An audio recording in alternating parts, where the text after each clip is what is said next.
MMA. We're going to get right to UFC 274, and a little late on this week, but Charles Oliveira just came in half a pound overweight, so I think I'm going to be switching my pick to Justin Gaethje, but we're going to get to that in a little bit. And we're going to start off the night with Newsome versus Fernie Garcia. Newsome had it rough so far in the UFC, had a very tough UFC debut against Ricardo Ramos in a pretty close fight. Then starched Domingo Polares in 40 seconds with a KO that was overturned because he was hot. Drug test came back hot, and then he got starched in 40 seconds in his last time out by Randy Costa. But he is very well rounded with black belt BJJ, very powerful striking, 0-2-1 so far in the UFC, so he will be desperate for a win in this one. And honestly, I think he's got a decent shot here. He's taking on Fernie Garcia, who's making his UFC debut after a first round KO in the Contender Series, which was actually his first KO TKO in his professional 11 fight career. He's 10-1 pro record. Wins mostly by decision. I honestly didn't really like his striking from what I've seen. More of a counter striker, but not really too fast. Takes a decent amount of damage. His grappling is definitely a strong suit. That's what I think is his best path to victory in this one. Close the distance, take the fight to the ground. Honestly, though, I think Newsome has more things going for him. Has the better punching power, great submission game, and his back is against the wall in this one. So I think I'm going to start off going with the underdog and Newsome in this first one. And we're going to move right into the next one. Lupita Galinhas versus Ariana Calnasi. Galinhas only has been in the UFC for 4 fights, but already is a well-known badass, taking a fight after fighting just a week before at a higher weight class and actually made it a competitive fight, had a bunch of control time. She's relentless grappler, 4.6 takedowns per fight, 77% takedown defense, holds a purple belt in BJJ, and is the former champion in 2 of her previous organizations that she's fought for, and she's only 28 years old. She's taken on Ariane Carlasi, 2-1 so far in the UFC, only losing her UFC debut to Angela Hill, which is a tough ask for anyone. She's a good Muay Thai fighter, very technical, powerful for someone her size especially. She's finished 11 of her 14 wins, 9 of them by KO TKO. And her only 2 pro losses have come by Angela Hill in her UFC debut and Amanda Hebos in her pro MMA debut. I would say that Carnlossi has the more well-rounded game with that solid Muay Thai, also a BJJ practitioner that averages 2.4 takedowns per fight at 62% accuracy. And call me crazy, but I think I'm going to go with the underdog in the first 2 right here. I'm going to take Carnlossi, and we're going to move right into the next one. Cledson Rodriguez versus CJ Vergara. I'm going to start with Rodriguez. He's coming off a one-sided Contender Series win. Former Jungle FC fighter, holds a 7-1 record fighting at a Team Nogueira. He was scheduled to take on Zaruk Adeshev back in January of this year, but that was canceled due to Adeshev's injury. He's finished 5 of 7 wins, but is rather green in my opinion. No amateur career, only 8 pro fights at 26 years old. And really, he did show off his striking in his last time out. Not the most powerful, but he just outpointing his opponent at a high rate. Taking on CJ Guevara, 1-1 so far in the UFC, coming off a very close fight with Ode Osborne and actually outstruck him with the better accuracy, stuffed 6 of his 7 takedowns, had more control time. And I hold Ode Osborne in very high regard. I was impressed by Vergara, even though he did end up losing that fight. He's also a Muay Thai fighter, winning 6 of his 9 wins by KO TKO. He did have a little trouble making the 125-pound mark, missed by 1.5 pounds. I expect the fight to be a stand-up barn burner of a fight with these 2 upcoming lightweights, but I like Vergara a little bit more, definitely more experience. And we're going to move right into the next one. Tracy Cortez versus Melissa Gatto. This is a classic striker versus grappler. Melissa Gatto's coming off a comeback KO win over Sarge Eubanks in her second UFC fight, and Tracy Cortez, who had or still has a ton of hype, but was knocked down in her last time out against Justine Kish. And that fight was pretty well drawn up for Cortez, so I was surprised by that. And then Justine Kish got cut from the roster and then went on to join Bellator and recently finished their former champ, Ilya Lee McFarlane. Overall, though, I'm going to go with Tracy Cortez. I just think she has more things going for her. And I bet we'll see a better performance from her in this one. And we're going to move right into the next one. Andre Falajo versus Cameron Van Camp. I'm going to start with Falajo, 1-1 so far in the UFC. Had a tough matchup in his debut against Michelle Pereira, but bounced back in a huge way his last time out against prospect Miguel Baeza. He's finished 13 of his 15 wins, 11 of those by KO, and faced plenty of high competition throughout his career, being a former Bellator, FLA, and UAE fighter, including fighting Chidi Njokwani, Chris Curtis, James Vick, and Stefan Stulik, just to name a few of them. And to top it off, he fights at one of the best MMA gyms, Sanford MMA. He's going to be taking on Cameron Van Camp. He's making his UFC debut. He's got a 15-5 pro record, but hasn't really fought nearly the same competition as Falajo. Not even close, actually. The best competition he's faced in recent history was Austin Hubbard, who was just released from the UFC about this past week, I think Monday or Tuesday. Van Camp is a grappler, 9 of his wins coming by submission, 4 by KO, and 2/3 of his 21 fight career never even seeing the third round. I expect Van Camp to try to close the distance, avoid Falajo's power, but I see Falajo getting it done with his striking. I like him a lot in this one. We're going to be right into the next one, Blagoy Ivanov versus Marcus Rogerio de Lima. I'm going to start off with Ivanov. This one's pretty interesting. He's 2-3 in his last he's 2-3 so far in the UFC, currently on a 2-fight losing streak. Both very tough split decision losses to Augusto Sakai and Derek Lewis, both guys in the top 10. Really came into the UFC and immediately fought high-level competition, facing JDS in his debut, losing, but has fought high-level competition like former UFC champion Rico Rodriguez and Alexander Volkov in Bellator. He's well-rounded, but a better grappler with an international master of sports in Sambo. Has really good technical kickboxing, but not the most powerful guy, especially for someone with his size, but he really utilizes leg kicks. Overall, his striking is pretty decent. Rogerio de Lima, on the other hand, has a total separate approach. He's got the far heavier hands, definitely more explosive, winning 14 of his 19 wins by KO. He's got a black belt in BJJ. 6 of his 8 losses have ended by submission, though, and his last 5 losses in the UFC have all come by sub. His game plan is either usually go out there, look for a KO as soon as possible, or just lay on his opponent for as long as possible to get the win.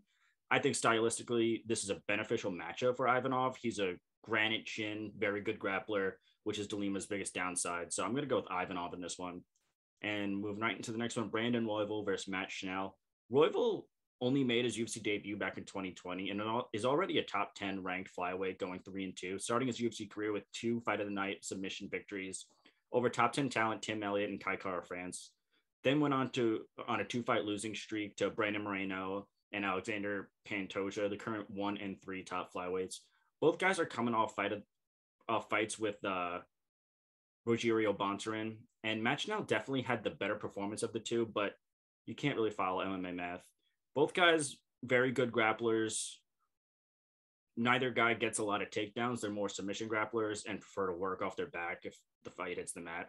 But I think Royval definitely is the more dominant BJJ practitioner.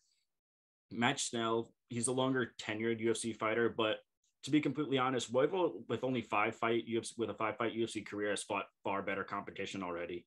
Both guys utilize a lot of kicks, not the most powerful hitters. Royval's takedown defense has been exploited in his last couple of fights, getting taken down 8-3 and 3 times over his last 3 fights. But I don't really expect Schnell to get Royval down that easy. I think Royval has the edge slightly wherever the fight goes. So I'm going to be going with Brandon Royval on that one. And we're going to move right into the next one, Macy Chiasson versus Norma Dumont. I'm pretty confident with this one. Macy Chiasson fighting up at 145 now and lost by sub to Raquel Pennington. I don't really think this is her best weight class. I think 135 is much better for her, but what do I know? Although she did miss the 145 mark in her last time out. So maybe I am wrong with that one. Or maybe she just doesn't diet well. She's long and lanky, but she's pretty skinny. So the 145, I just doesn't look right for her. She is a great striker, more of a boxing style, plus 1.5 striking differential. Both girls have very well-rounded games, but both more strikers, but also pepper in a couple of takedowns. Chiasson averages 1 per fight at 64% takedown defense. Norma Dumont, coming off her first 5-round fight against Aspen Ladd, who had a ton of hype at the time, and picked her apart for the first 3 rounds. Then it got close and Dumont slowed down a lot, but still won a unanimous decision. She has very good striking, plus 1.8 striking differential, 50% accuracy, has a black belt in Sanda. She finally moved over to a big time MMA gym in Syndicate MMA recently after fighting at like her local MMA gym where she first started at. I think Dumont is slightly better wherever the fight goes. I don't like how Dumont slows as the fight goes on. We already seen it a couple of times once the fight hits the third round, but I really like Dumont, especially after her switching gyms. I think that's a good move for her. So I'm going to go with Norma Dumont. And we're going to move right into the next one, Francisco Trinaldo versus Danny Roberts. The ageless wonder, Francisco Trinaldo, 4-1 in his last 5, but not to take anything away from the guy.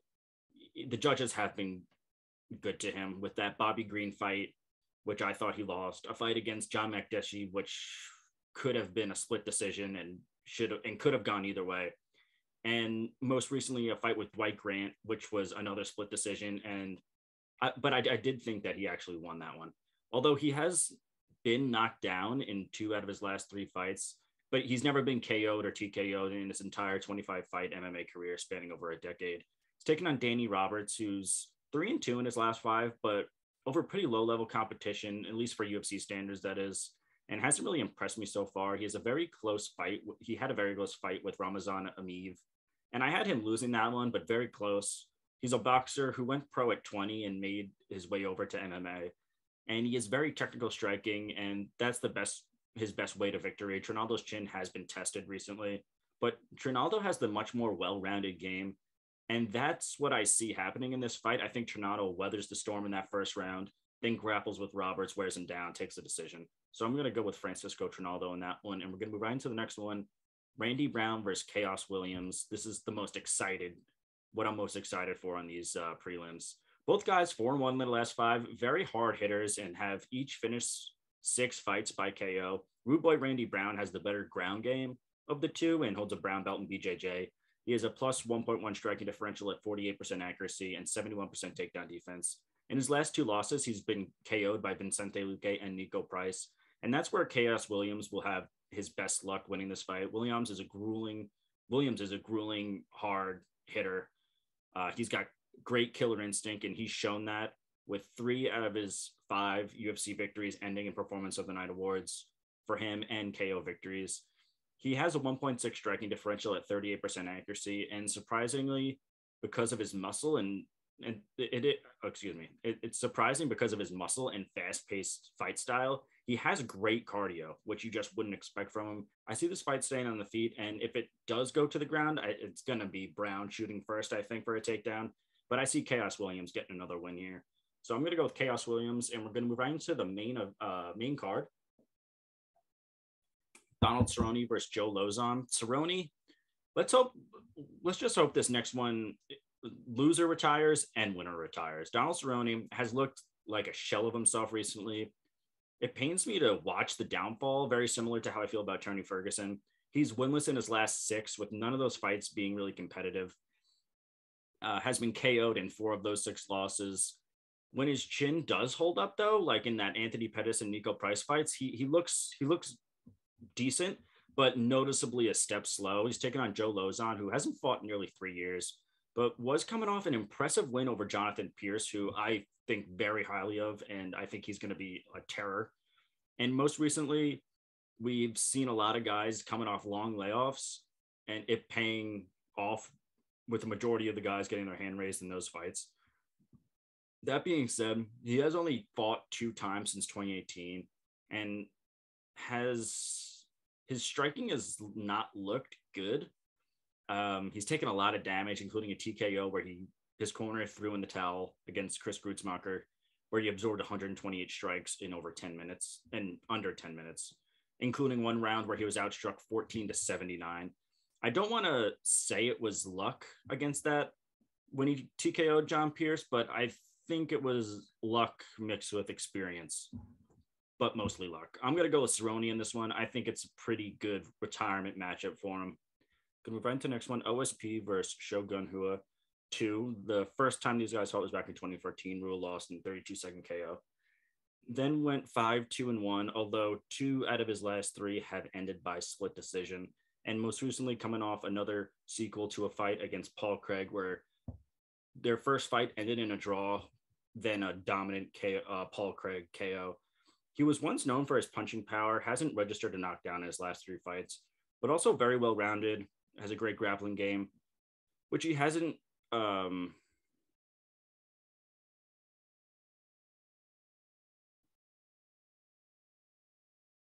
This is also the last fight on his contract. I'm not sure if the UFC would resign him, win or lose after this one. OSP, on the other hand, 2-3 in his last five, with those two fights ending by finish and both resulting in Performance of the Night awards. And actually, his last five wins have all been Performance of the Night awards, but is coming off a brutal 2-fight KO losing streak from Tanner Boser and Jamal Hill.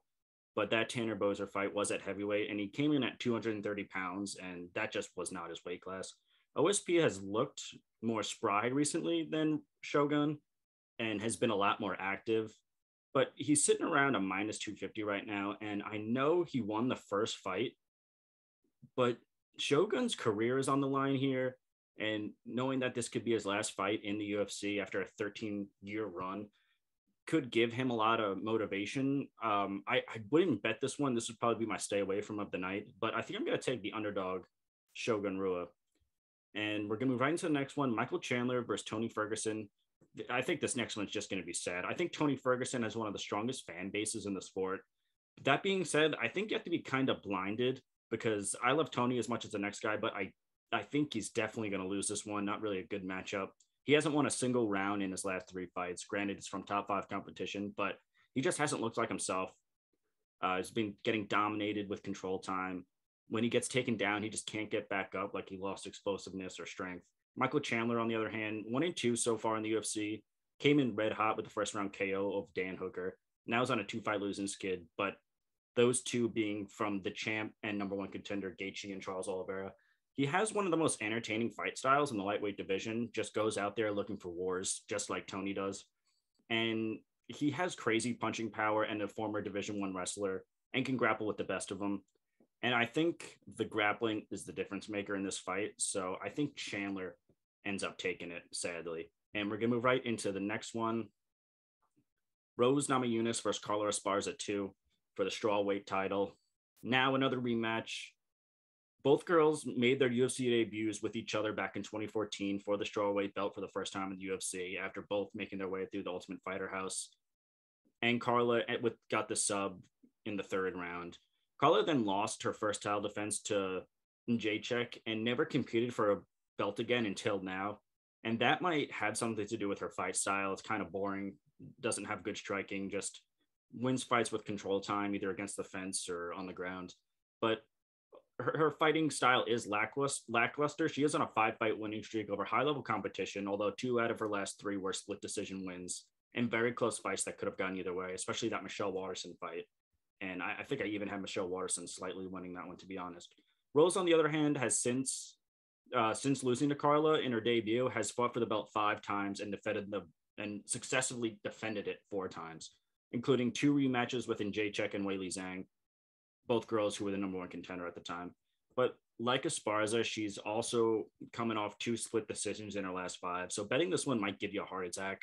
The key to victory here for Esparza is she's going to have to wrestle to get the win here. That's really her only chance. Rose has struggled with grappling in the past, only 51% takedown defense. And I expect her to get taken down, especially early on. But she's good at getting back to her feet, and her grappling has gotten a lot better in recent history. And I just think overall that she's the better fighter. So I'm going to go with Rose Namajunas in that one.